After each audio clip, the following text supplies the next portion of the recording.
Posible nga kayang iwan ni Steph Curry ang Warriors para samahan si Giannis sa Bucks. Pero alam nyo bang muntika na talaga ito mangyari?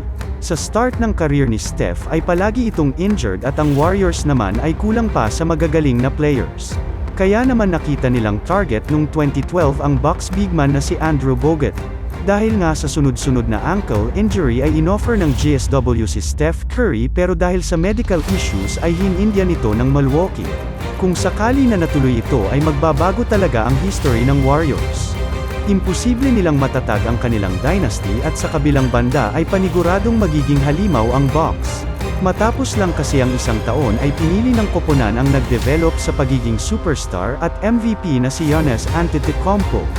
Match made in heaven talaga ang kanilang duo dahil sa space na mabibigay ni Curry sa Greek Freak. Pero sa tingin mo ba magsasama talaga sila? Comment down below.